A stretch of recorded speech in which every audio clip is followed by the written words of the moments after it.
that as well. So thank you guys very much. Everybody get their orders in for the breakfast? Cool.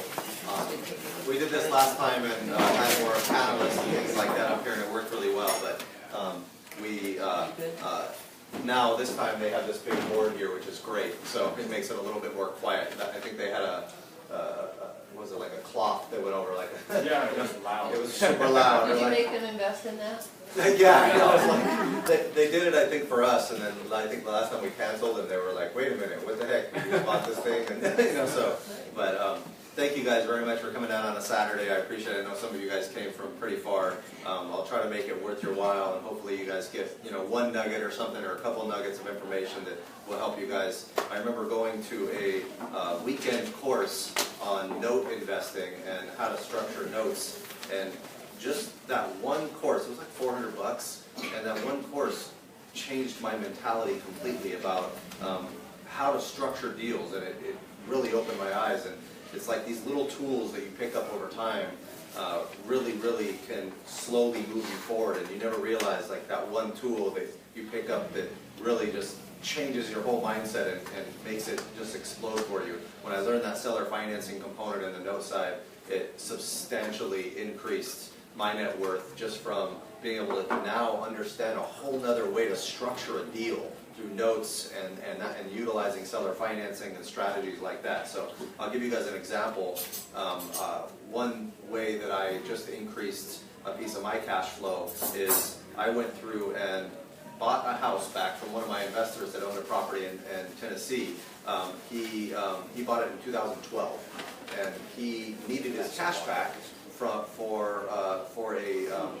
he has a restaurant, and so he needed his cash for his restaurant, and so I bought it back from him for $68,000 with $2,000 down in seller financing, with the promise that I would go sell the note off, you know, within a 6 to 8 month period of time, and be able to get him 100% of his money back. And so he gave me a seller finance note at 5% for 10 years. With $2,000 down. I bought it for $68,000, put $2,000 down, and I had a $66,000 loan. And so my return on investment was obviously ridiculous, because I had a couple grand into it, plus I put about $2,000 in repairs into it to make it a little bit, fix all the things on the inspection report and things like that, make sure that it was up and running and all the long-term maintenance was done. It already had a brand new roof and everything else on it, and so because we had originally rehabbed it, you know, in like 2012, so our rehab was, you know, 4 years old. And so I went and bought this property, and I had, you know, a 10-year loan on it with a balloon at the end of 10 years that I would have to pay off. It was a 30-year amortization. So my cash flow stream on the deal was awesome. And so what I did is, it's worth about 100 right now, and I went through, and the investor's like, I don't care if I'm giving up some profit, I don't want to waste my time and put it on the market and, you know, put any work into it. I just wanted my money back so I can put it in my restaurant and be happy with my deal. And so I was like, okay, no problem. You know, it still might take 6 months for you to get all your money back and everything on the deal. But what was cool is I went and sold it for 90 instead of 100 with 10 grand down. Got all my money back except for, and plus made about, you know, 2 to 4 grand, because I had some selling commissions and some closing costs and things like that when I sold it too. Plus, you know, the 2 grand that when I originally bought that property, plus a couple thousand in fix-up costs, right? So, you know, I'm into it for about, you know, 8 grand total in cash, and then I got 10 grand back. So I made 2 grand, not a big deal. But I also have a loan now that's due to me for $80,000. And I only owe $66,000, and I'm making about $100 a month spread on the note, you know. And then at the same time, now I go market that note off to somebody else, and I can go through, and I'll typically do a little bit of a discount on that note, and I gave him a 5% rate, and now I can go sell that note off to someone else that wants the cash flow, and I just go market that note until someone else buys it. And through, you know, presentations like this, as well as like I go put them on online sites. There's a ton of ways to market these notes. So I just changed the form of the asset from a property into a note, and was able to make a small spread every month with no money in it, and be able to go through and sell that off, and now I can sell the note and get all my profit back if I want to. So learning the strategies like this, I mean, I'm literally making $100 a month for nothing, on that deal if I wanted to just hold it, and then what's interesting is that I can go through and sell that note off and still get all my money back, and I just changed the form from a property into a note instead, which a lot of people really like notes. Like if I'm dealing with someone that is, like for example, I have some clients of mine that are in their late 80s, right? And I wouldn't want to sell them a piece of real estate unless they have a lot of experience in real estate because of the fluctuations in rents, and there's headaches. You have active management of the management company and things like that. So I would sell them a promissory note instead because it's much more stable, long-term type deal. And then normally when we sell our notes off like that, we'll go through and do a buyback clause in there saying if it ever goes into default, we'll just buy it back from you, whatever the balance is. Because some people are like, great, I get to go take the property back with equity in it because they got a good loan to value on that. But some people are like, I don't want to deal with it. I just don't want the headache, and so we'll put that in there saying, give us the first right of refusal. We'll buy it back from you if it ever goes into default. Because I could care less. It cost me $2,000 to foreclose in the state of Tennessee if I ever had to, and about 3 months of time. So, I've already talked to my attorneys. They've done this a bunch of times. We've never had to foreclose on a deal like that because we require so much money most of the time. But it's interesting, just these different strategies you deploy. And so, just to kind of show you one small strategy you could use to start to increase your cash flow streams, okay? And so, and the last couple of events, I kind of hammered this a little bit about your budgeting and your personal financial situation, and I want to hammer it again because I'm telling you right now, unless you have that piece down pat, and your budgeting and your attention to your specific, how much you're spending every month and how much you're bringing in every month is not laser focused, this is the reason why 95% or 97% from the event on Thursday, the guy said that businesses fail because of this type, because they don't focus on their financial situation with their business as well as their personal situation. And I'm not just talking about budgeting for your living expenses, which is the most important thing because we all think we spend way less than we do in reality. And so if you're not focused on that, where you're looking at it every couple weeks and keeping it in your mind, so I go through and I update my budget every week. So then I'm constantly saying, okay, this is how much I spent, this is how much am I projecting this I'm going to spend by the end of the month.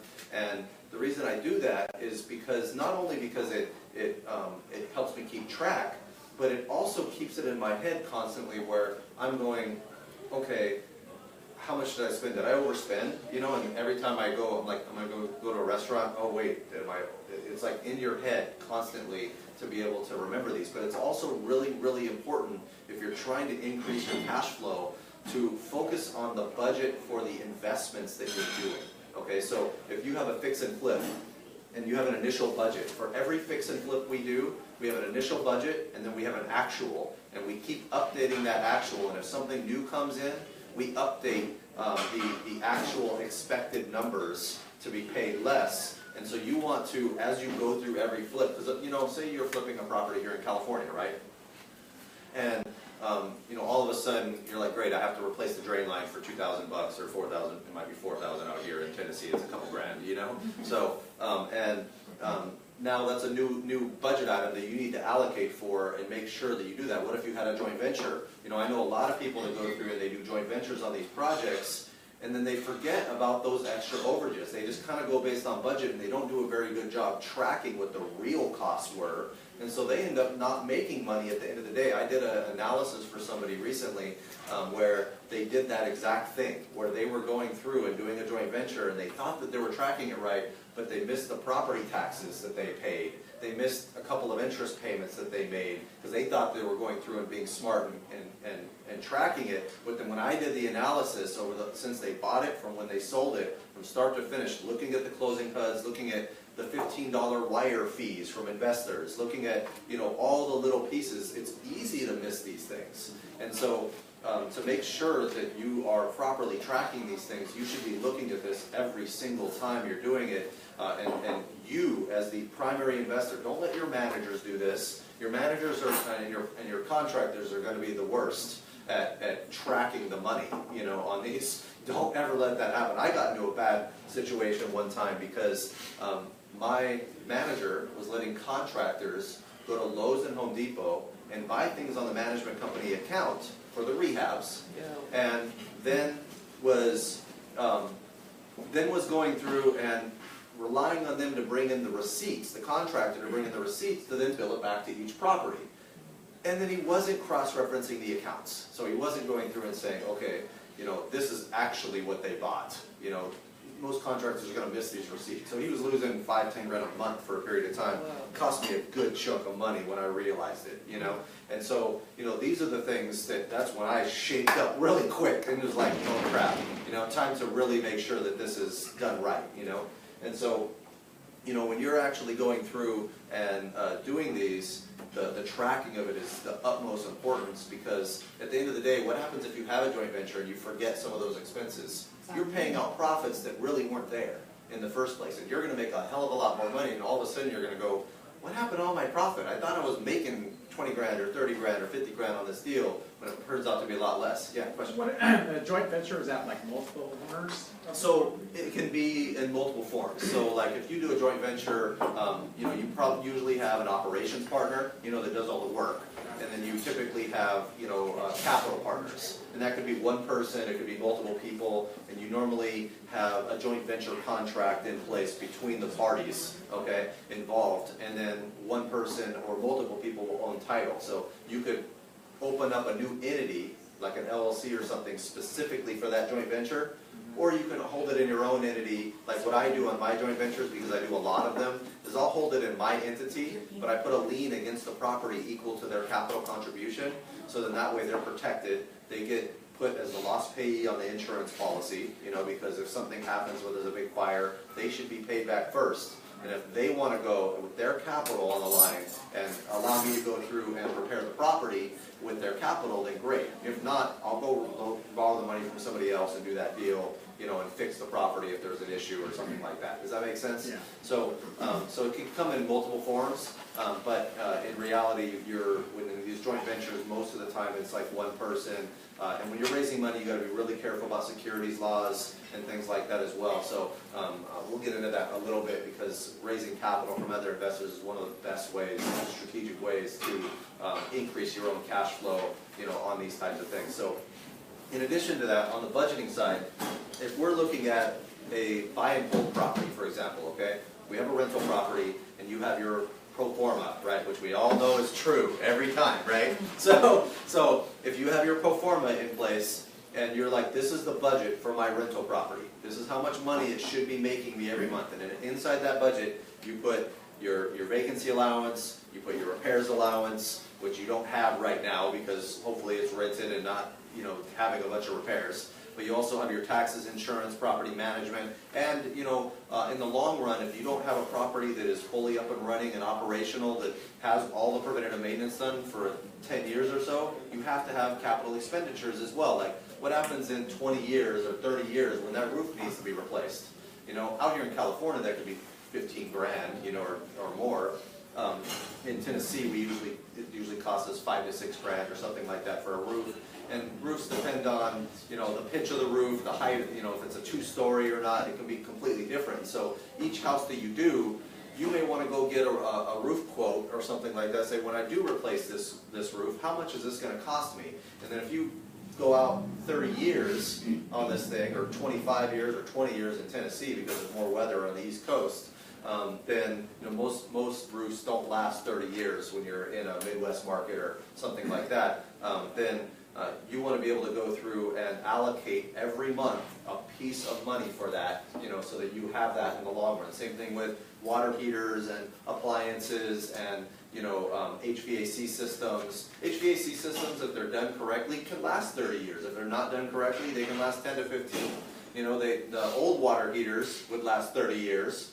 Now they last 10, you know? So it's like, and I found that the older properties as well, they tend to last longer than the new builds as well, because there's just better construction materials that we found from some of those older properties. Now, in those older properties, you got to do all the electrical, the plumbing, you know, those major items that really run into problems later on, you know. So when you're doing this, you want to do that budget for the property and look at your actual every single month on those, on the rental properties, because that way you know, is this thing performing the way I thought it was going to be performing? And analyze your return on investment too. So I typically, on a quarterly basis, I'll go analyze every single property's return on investment to say, okay, you know, what were the problem properties I had, and are there, are those problems over? You know, was there a big rent ready where I had a really bad tenant or something like that, or was there a roof that needed to be replaced that made that thing just not cash flow? You know, and so those are the issues that you want to look up. And you know, if I have a problem property where I just keep seeing some reoccurring repairs happen, then I'm going to go get an inspection report and say, what am I missing here? What's going on that's causing these negative cash flow situations, or you know, these reoccurring repairs that are going to occur? And so you get that inspection report and you look at every item as if you would on the preventative maintenance side and say, what things do I need to replace? Do I need to go and replace the line to the street? Do I need to go open the walls and replace all the plumbing in the house so it's brand new, so I don't have these problems anymore? And so that's why on your initial purchase of these properties, you want to analyze all those things and build them all into your initial upfront cost. So if you buy a building or a property that, you know, maybe the plumbing is really good now, and you're like, I'm not going to go replace the plumbing because it's still in good shape. I had an inspection done. They said there might be some issues down the line, you know, but you know, what happens if, you know, like I bought a property recently where here in California where there was drain lines underneath the bathtub and the sink were dripping and they just weren't in good shape. So we replaced those.